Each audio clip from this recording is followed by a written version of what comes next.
재직 임명과 선출하는 그런 주일입니다. 5년 전 2017년 5월 21일 그 당시 2017년은 셋째 주일이었습니다. 그때 첫 예배를 드리고 저희가 다음 주면 이제 5주년 기념 예배인데 5년 만에 첫 재직 임명과 선출을 하는 그런 주일이 되겠습니다. 세계 모든 나라가 운영되려면 운영해가는 사람들이 있어야 하고요. 회사가 운영되려면 운영주와 직원이 있어야만 운영이 되는 겁니다. 마찬가지로 교회도 교회의 직원이 있어야만 오늘 교회가 진행이 되고 운영이 돼 가는 거죠. 여러 교파와 교단마다 직원의 의미가 달라지겠습니다만은 장로교회는 목사, 장로, 권사, 전도사, 안수집사, 그리고 서리집사 이런 분들이 교회 직원들입니다. 목사, 장로, 권사, 안수집사는 실제 안수를 받아서 기름 부음을 받고 한 번 안수 받으면 은퇴할 때까지 항존직으로 계속해서 이어져가는 직분입니다.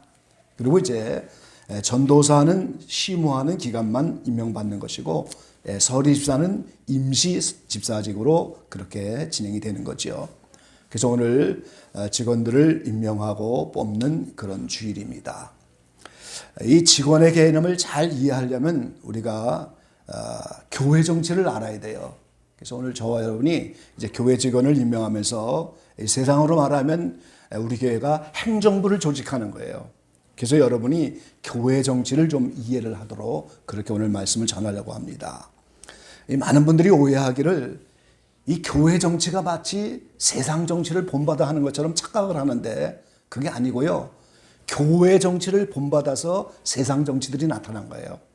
여러분이 그 점을 이해해야 됩니다. 그래서 오늘 이 장로교회 정치가 어떤 원리로 되어 있고 장로교회 정치가 세상 정치에 어떤 영향을 주면서 지금까지 왔는지 그 의미들을 잘 깨달을 때 오늘 교회의 직원의 의미를 좀 더 이해를 할 수가 있을 겁니다. 자, 교회에는 두 가지의 권리가 있는데 교회를 치리하는 치리권이 있고 치리를 받는 교인권이 있어요. 그래서 이거를 천칭저울이라고 하죠. 수평을 말하는 저울, 마치 시소 그런 개념으로 본다면 치리권만 있고 교인권은 하나도 없는, 치리권은 무겁게 다 갖고 있고 교인권이 하나도 없는 그런 정치제도가 있고요. 치리권은 하나도 없고 교인권만 있는 그런 정치제도가 있어요. 반면에 치리권과 교인권이 시소처럼 수평을 이루는, 천칭의 수평처럼 수평을 이루는 그런 정치가 있는 거예요. 그래서 세 가지의 정치 형태가 있다는 걸 우리가 먼저 이해해야 됩니다. 그래서 치리권만 있고 교인권이 없는 그러한 정치, 그거를 우리가 교황정치, 감독정치 또는 군주정치다 그렇게. 군주들이 옛날에 다 나라를 다스리는 백성들을. 그것처럼 오늘 치리권만 있는 교회가 캐토릭 교회입니다. 그래서 교황정치라고 하는 거예요. 교인들은 아무 권리가 없어요. 회중정치다 그래요. 회중교회. 많지는 않지만 전 세계에 산재되어 있는 그런 교회들이 있어요. 그래서 거기에는 목회자를 세우지 않아요. 그래서 교인들 가운데 모여서 찬송하다가 갑자기 누군가의 성령이 임하면 오늘 나에게 성령이 이렇게 말씀을 하셨습니다. 그럼 설교도 하기도 하고 예언도 하기도 하고 이렇게 진행이 되는 회중교회예요. 그게 많지는 않은 교회죠. 그런데 이제 그게 성령의 역사가 질서와 하나님에 따라 되어지지 않는다면 이상한 모임으로 가버릴 수도 있는 거죠. 그거를 우리가 이제 회중교회다 이렇게 말하는데, 자, 그 다음에 오늘 치리권과 교인권이 팽팽하게 수평을 이루는 정치, 그게 장로교회의 정치인 겁니다, 여러분. 잘 이해를 하시기 바랍니다. 그래서 치리권만 있는 캐토릭 교회 정치가 있고 회중들이 교인권만 있는 그런 정치가 있는데, 치리권과 교인권을 아주 엇비슷하게 만들어 놓은 정치가 장로교회 정치라는 거예요. 그럼 치리는 누가 합니까? 목회자가 하죠. 그런데 조직된 교회의 목회자를 누가 총빙을 해요? 교인 전체인 공동회에서 찬성을 해서 뽑는 거예요. 목회자를. 그러니까 이게 무슨 정치냐면 오늘날 민주주의 형태예요. 오늘 하나의 치리권은 대통령이 권리를 가지고 행정부 수반이 되어서 오늘 나라와 백성을 다스리는데 그 대통령을 누가 뽑아요? 온 국민이 뽑는 거잖아요, 지금. 똑같은 원리인 겁니다. 치리권과 교인권을 팽팽하게 만드는 거예요, 서로 견제하게. 그래서 목회자가 교인들을 치리하지만 그 치리하는 목회자를 뽑는 권한은 오늘 교인들에게 있다는 거예요. 그게 마치 대통령제와 똑같은 그런 개념인 거예요. 자, 그 다음에 이제 이 세상 나라에서는 국회가 있죠. 그걸 입법부라고 하죠. 대통령을 중심으로 한 행정부가 있고 국회에서 법을 제정하는데 그 법의 국회의원을 누가 뽑아요? 국민들이 뽑는 거잖아요. 지금 자기 지역에서. 그럼 자기를 대표하여 장로를 선출하여 그 교회 당회로 보내갖고 법을 제정하도록 이렇게 장로를 나의 대표로 뽑아서 올리는 거예요. 이게 장로교 정치잖아요, 지금. 그렇죠? 장로교회마다 이제 좀 다릅니다만 저희 교단 가운데 헌법은 25인의 세례 교인 중에 한 명을 뽑을 수가 있어요. 정식 세례 받은 교인 중에 한 명의 장로가 될 수 있는 거예요. 그럼 그 장로를 보내서 목회자와 함께 당회를 조직해서 그 당회에서 이 교회 법을 다스려 나가고 법을 제정하고 그게 오늘날 국회의 입법부예요. 그래서 오늘 모든 국민이 오늘 국회의원을 뽑아서 오늘 그 국회의원을 국회로 보내서 대통령을 견제도 하고 그래서 탄핵도 하잖아요. 지금. 국회에서 탄핵도 하잖아요. 그리고 또 이 법을 제정하면 대통령이 그거에 동의를 해야 되는 것도 있고 서로 그렇게 견제하도록 그렇게 만들어져 있는 거예요. 그다음에 오늘 이 민주주의에는 행정부와 그다음에 입법부가 그다음에 뭐가 있어요? 사법부가 있죠. 이 장로교회도 마찬가지인 거예요. 상회가 있습니다. 교회에서 문제가 생기면 노회라고 하는 상회로 가갖고 거기서부터 재판을 받아요. 그래서 노회 재판국이 있는 겁니다. 노회 문제는 더 상회로 올라가서 총회 재판국이 있는 거예요. 그래서 거기서 재판을 받는 거죠. 그래서 장로교 정치는 오늘날 행정부, 입법부, 사법부인 이 세 가지의 민주주의 형태를 그대로 가지고 있는 그런 정치 제도입니다. 그래서 치리권과 교인권이 수평을 이루도록 치리하는 자가 교인을 치리하지만 그 대표를 뽑는 것은 공동회의 교인들이 갖고 있다는 거예요. 그래서 장로를 선출하여 국회에 보내는 것처럼 보내갖고 입법을 하도록. 그래서 칼빈이 만든 이 정치, 장로교 정치가 스위스 제네바에서 오늘 이 정치를 실현했어요. 칼빈이. 그러면서 온 세계의 민주주의 정치를 오늘 시작하게 된 동기가 거기에 있는 겁니다, 여러분. 그러니까 오늘날 이 민주주의를 보면서 교회 정치가 생긴 것이 아니고 장로교의 이 정치를 보면서 민주주의가 나타난 거예요. 여러분이 그런 원리를 잘 이해를 해야 됩니다. 그래서 칼빈의 이 정치가 오늘날 민주주의를 주장하게 되었는데 영국의 청교도들이 그 영향을 받았고 스코틀랜드의 장로교, 프랑스의 위그노, 네덜란드의 베리, 미국의 필그림, 종교 자유를 지향하는 국가에 다 이 장로교 정치가 영향을 주는 거예요. 그래서 오늘날 근대 민주주의가 장로교 정치를 통해서 나타났다 하는 사실을 우리가 알아야 되는 거죠. 그래서 이 교회는 이제 세 가지의 회의가 있습니다. 이 공동의회는 등록교인 전체를 공동회의라고 하는 거예요. 그들이 교인권을 갖는 거예요. 그리고 재직회가 있죠. 목회자와 전도사, 장로, 권사, 안수집사, 집사 이분들이 재직회예요.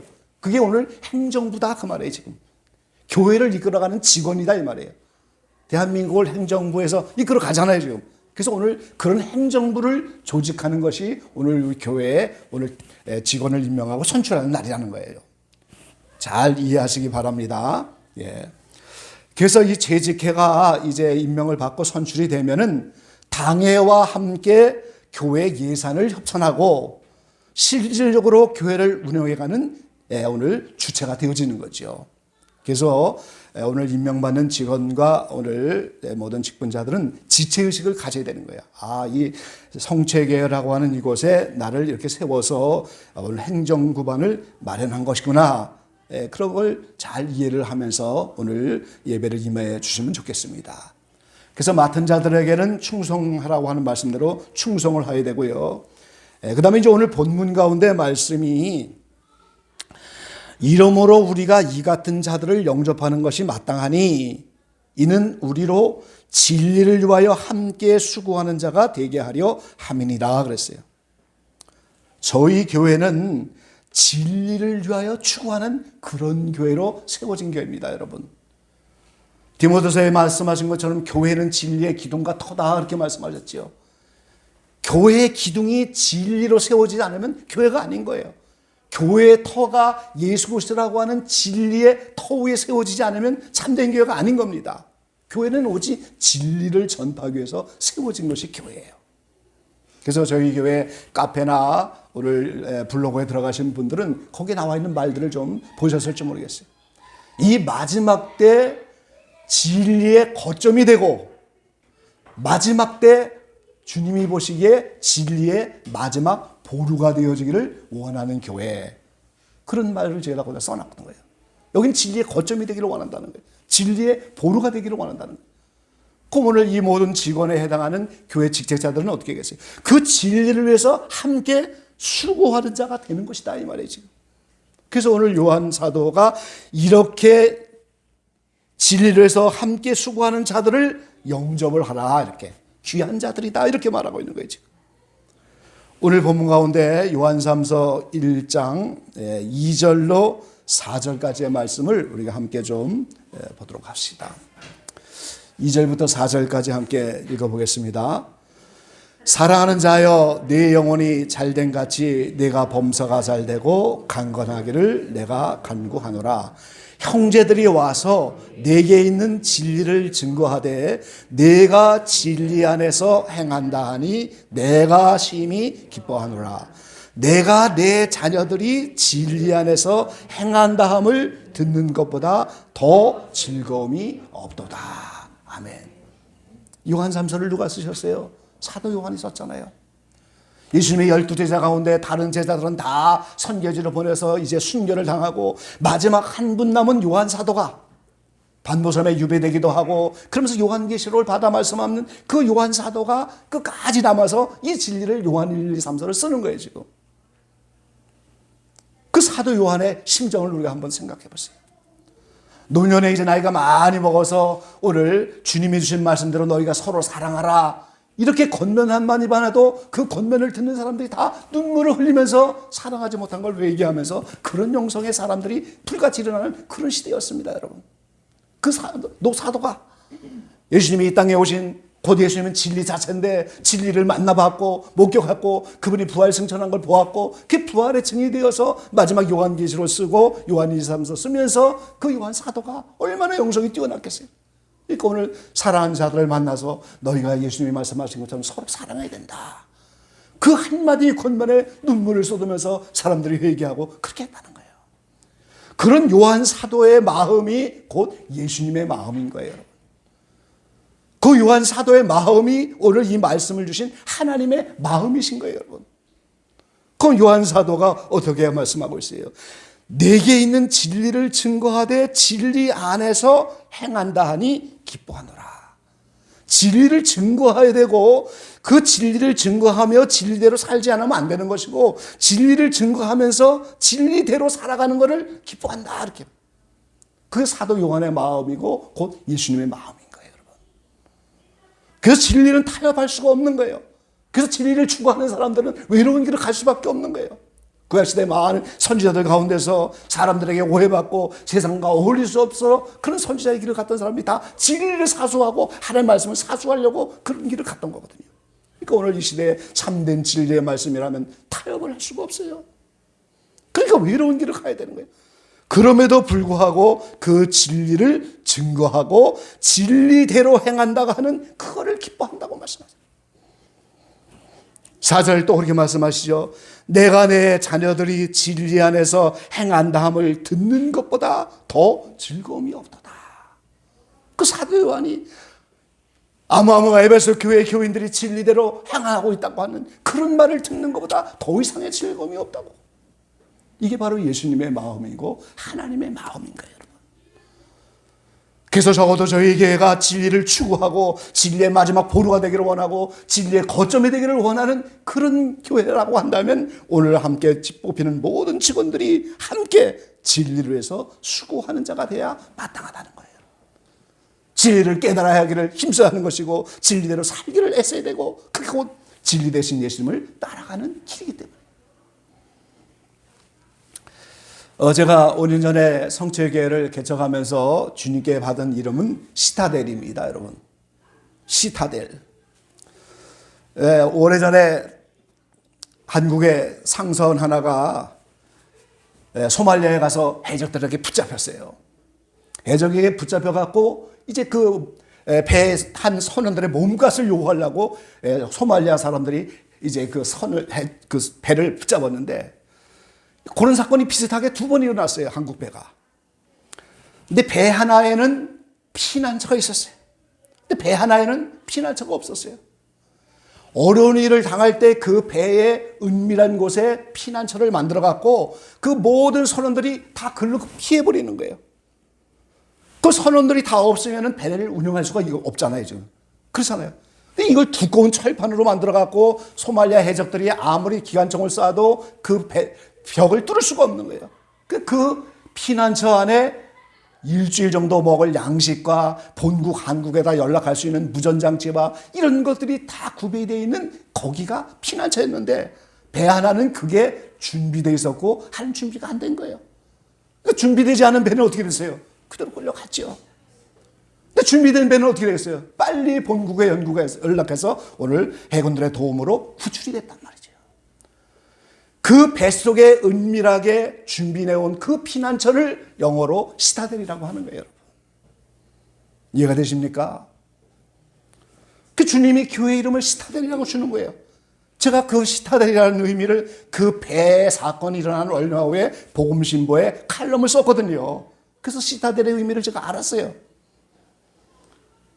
그 배 사건을 통해서 제가 깨달은 거기 때문에 시타델 피난처의 개념을 알고 그걸 칼럼으로 썼는데 얼마 뒤에 교회 이름을 시타델이라고 하라. 근데 한국 분들이 그걸 이해하기 어려우니까 이걸 한국말로 번역하다 보니까 성체교회가 된 거예요. 그래서 성체교회로 부록을 만들었는데 오늘 이제 몇몇 분들이 와서 교회 와서 이제 교회에 설교도 올려야 되고 그래서 시타델 카페를 또 새로 만든 거예요. 그래서 그 시타델이 곧 피난처입니다, 여러분. 그걸 성체, 성 이런 말을 이제 번역을 한 거고 거기에 이제 시타델 영어 사전을 찾아보면은 커다란 함대의 포가 있잖아요, 포. 그 포를 시타델이라고 하는 거예요. 그러니까 이 함대가 포가 없으면 적을 공격할 수가 없고 수비할 수가 없죠. 그래서 함대의 큰 포를 오늘 시타델이라고 불러요, 영어에서. 그리고 미국에는 사관학교가 4개가 있는데 그 중에 한 사관학교 이름이 시타델이에요, 여러분. 교회 이름을 주셨기 때문에 얼마나 제가 거기에 연구를 했겠습니까, 여러분. 이 시타델이 가벼운 이름이 아닌 거예요, 여러분. 이 마지막 때 진리의 보루가 되고 진리의 거점이 되기를 원한다. 진리 사태되는 예수님이 이 교회를 운영하셔서 그 진리를 전파하는 그런 마지막 보루가 되기를 원하는 것이 우리 교회의 소망이고 저의 소망이고 우리 성체교회를 세우신 하나님의 뜻이라는 거예요. 그럴 때 오늘 우리의 직원들이 함께 5년 만에 선출되어서 임명받는다는 것은 여러분 귀한 일인 거예요. 진리에서 함께 수고하는 자가 되는 하나님의 뜻인 거예요. 땅에서 매면 하늘에서도 메어지는 것이고 교회는 주님이 오실 때까지 음부의 권세가 이기지 못하는 거예요, 지금. 온 세계 우주적인 교회가 하나 있겠지만은 보이지 않는 교회가 있고 눈에 보이는 지교회들이 수없이 많이 깔려 있는데 그 지교회마다 주님이 교회를 세우신 목적대로 음부의 권세가 틈타지 못하는 것이고 마지막까지 너희와 함께 한다는 말씀대로 되어지는 거예요. 그래서 이 땅에서 우리가 임명받고 이 땅에서 선출되고 이 땅에서 메어지면 하늘에서도 그대로 메어지는 거예요, 여러분. 오늘 함께 임명받으면서 함께 오늘 하나님의 부름을 받을 때 여러분이 이 말씀들을 감동으로 받게 되기를 바랍니다. 단순히 교회에서 이제 이렇게 직원들을 세우고 교회를 확장 그런 개념이 아닌 거예요. 하나님의 마음으로 받으시고 진리를 위해서 함께 수고하라고 하나님이 우리를 수고하는 자로 이렇게 부르신 거구나. 그런 각오와 결단을 가지시고 오늘 오늘 이 부름에 임해 주시는 여러분 되시기를 간절히 기원합니다.